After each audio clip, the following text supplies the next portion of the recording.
Well, good morning, everyone. Good morning to the moderators, and thank you to the organizing committee for its invitation. I now have 20 minutes to tell you about plasma exchanges in the intensive care unit. I now have no conflicts of interest, and this is what I'm going to talk to you about.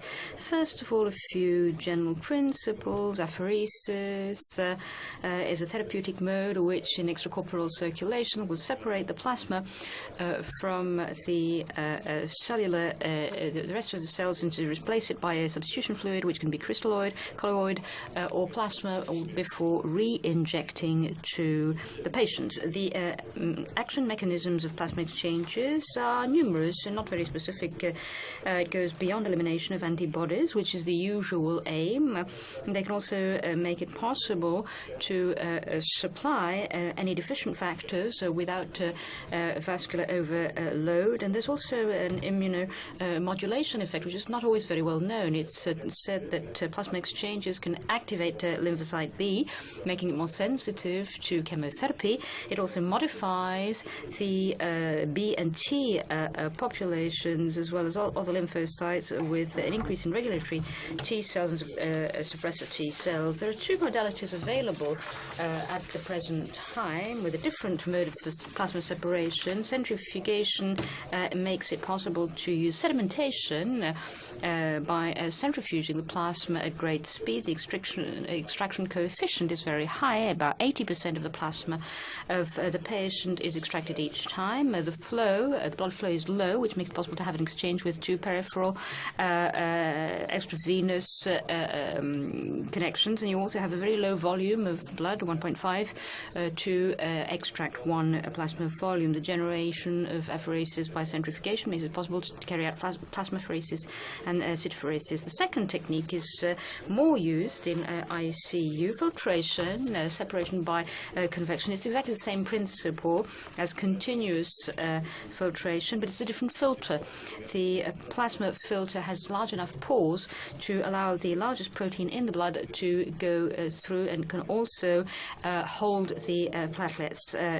There are constraints, and the risk of coagulation is quite high. The coefficient of extraction is also quite low because the higher you have hematocrites, the more you have possibility of coagulation. So you cannot go beyond 30% at each passage of the blood. You need a higher blood flow as well in order to avoid coagulation of the filter.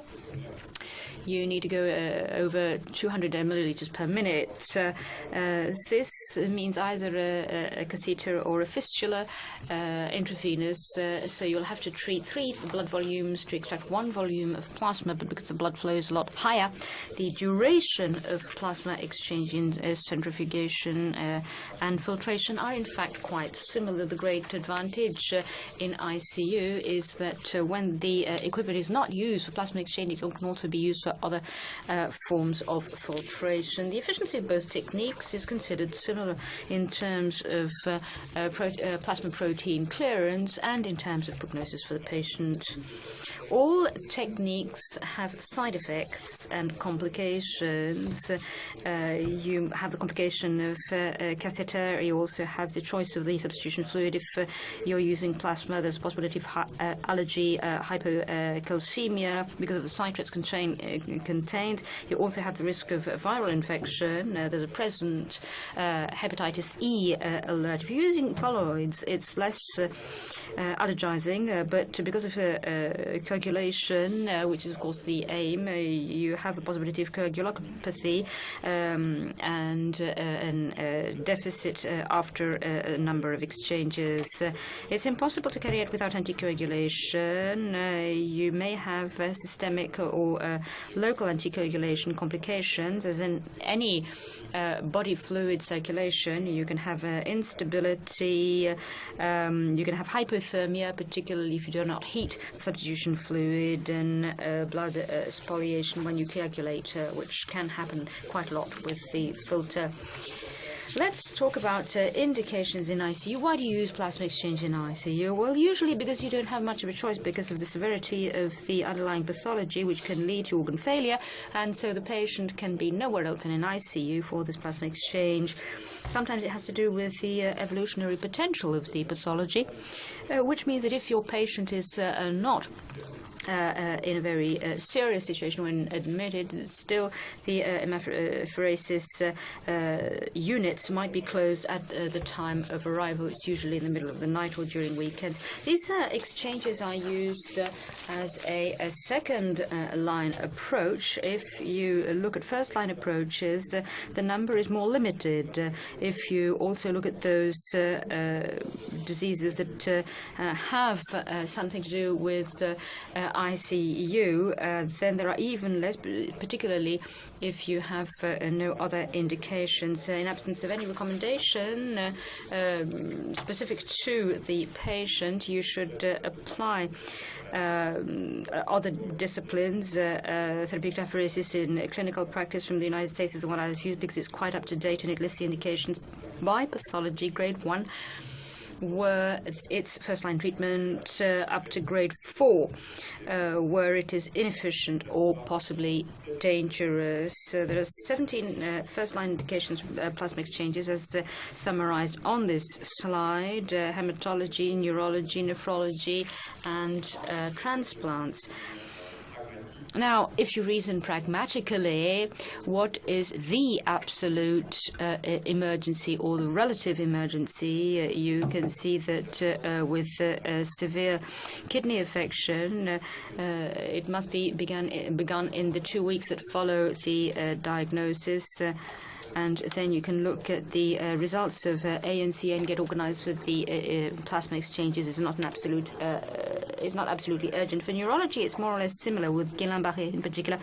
The earlier you begin plasma exchange, the better it is, but you always have a week after the symptoms begin. And for all neurology indications, whether you're talking about the Guillain-Barré, the myasthenic acute crisis, polyneuropathies leading to paraproteins, streptococcal infection, or chorea, you have a therapeutic alternative, which is probably simpler than plasma exchanges, intravenous immunoglobulins, which have a similar efficiency. In transplants, you can consider that it is not an ICU treatment. It's in case of acute kidney transplant rejection. Usually there's been a kidney biopsy with a drop in creatine, and they're brought in with Pharmacash protocol to treat the rejection, so it's not an emergency. Desensitization before the transplant of a liver or a kidney can also be a case, but it's not an everyday emergency. So you finally have 3 first-line indications in ICU for plasma exchanges without any alternative: microangiopathy, thrombotic microangiopathy, monoclonal gammopathy, and hyperviscosity, and finally the Pneumo-Rénal syndromes. So for microangiopathy, the diagnosis is usually carried out with mechanic hemolytic anemia, peripheral thrombopenia, or multi-organ ischemia. If you know these different syndromes quite well, you'll remember that in most of these conditions you can have complications with an MAT syndrome, and this will not lead to the same treatment. If you look at physiopathology, it's a first-line treatment only in the multi angiopathy syndrome, and you have possibilities, particularly in the case of anomalies of the complement alternative pathway.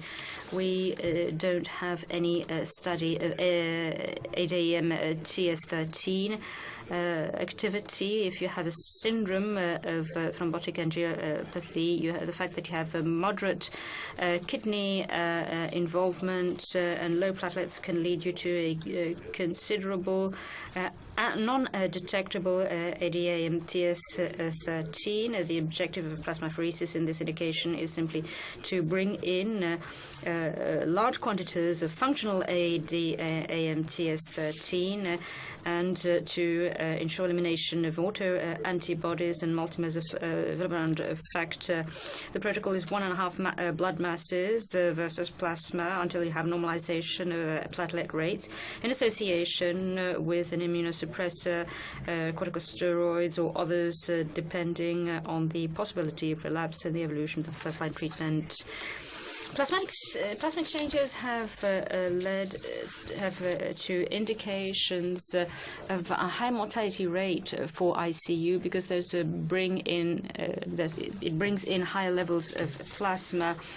It's also in terms of atypical HUS. You can see that it's also a possibility in the registry.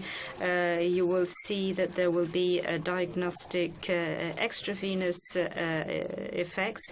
There can be a multi-organ, and in this context, even though atypical HUS benefits from a plasma exchange, you can still start a plasma exchange with patients where it has not been possible to demonstrate whether there is a typical or secondary HUS, and the plasma exchange will help to control the disease.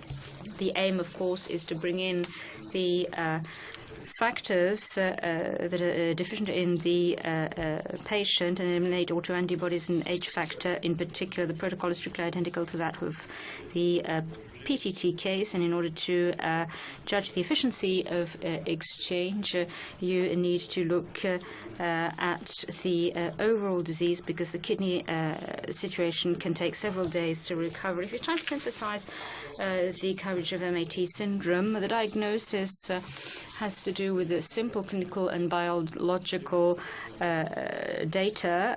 We'll look at the hypertension, high blood pressure, or anti-cancerous effects. Then you will look at the single symptomatic treatment in children and adults. And if you're not in one of these cases, whether you have an exclusive kidney affection or not, you will start the plasma exchange with symptomatic treatment and corticotherapy that is systemic if you believe you're in a case of PTT. And it is depending on the evolution under treatment and depending on the dosage of activity of ADM TS13, and as compared with the complement that's at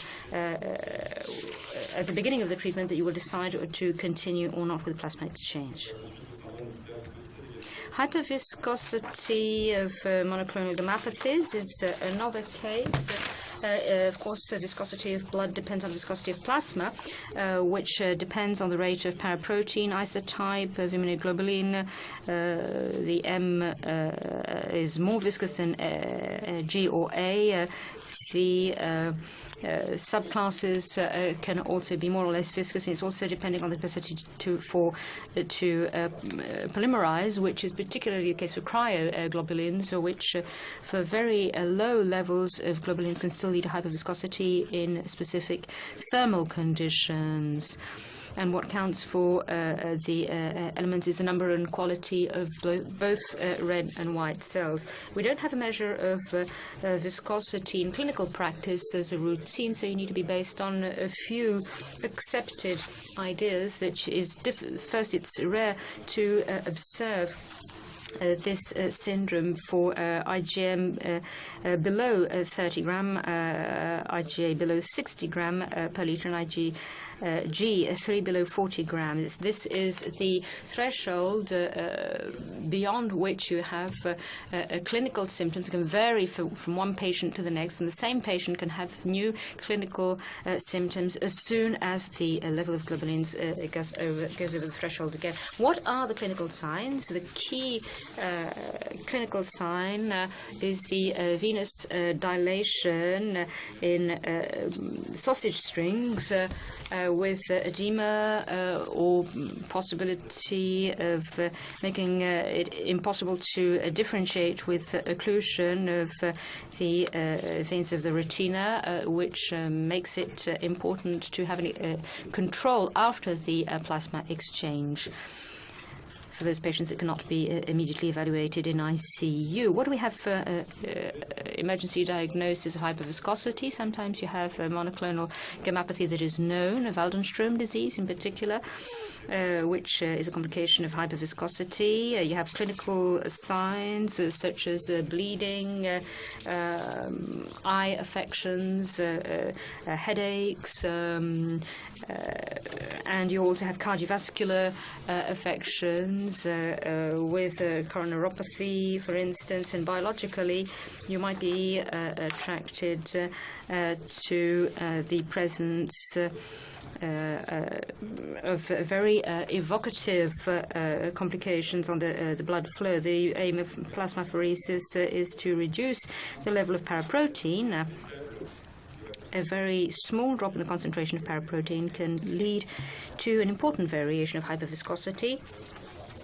You can see on this diagram we're going from 10 to 7 grams for IgM with a spectacular effect on viscosity. The protocol is 1 to 1.5 blood masses versus colloid crystalloid once a day until disappearance of the symptoms. This is 1 to 3 plasma exchanges usually associated to an anti-cancer chemotherapy to control and reduce the production of immunoglobulin. Pneumo-Rénal syndrome has already been discussed. It's the association of a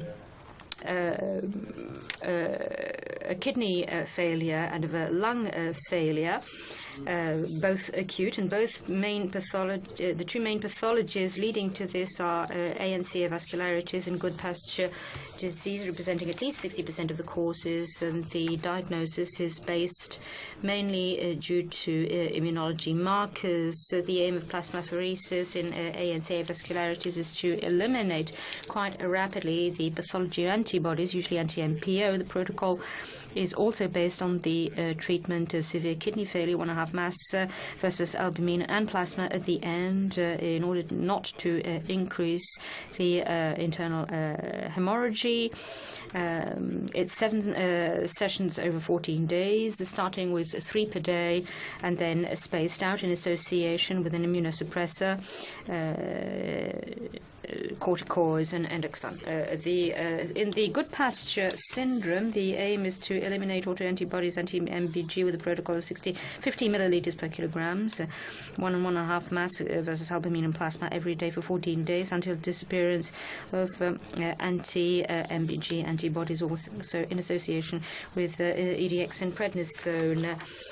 The efficiency of plasma exchange is checked on intra-alveolar hemorrhage, but it can take a little bit longer to overcome. Now, I've more or less finished. As a conclusion, plasmapheresis is a simple technique. It's unspecific, has several action mechanisms. Its indications first line in ICU without any other alternative are rare and restricted to the 3 syndromes that I've mentioned, and in all other indications you generally have the time to go to full diagnosis, have a collective discussion, possibly a multidisciplinary discussion with their other colleagues before choosing a treatment that has a lot of side effects and takes up a lot of staff time. Thank you. Well, good morning, everyone.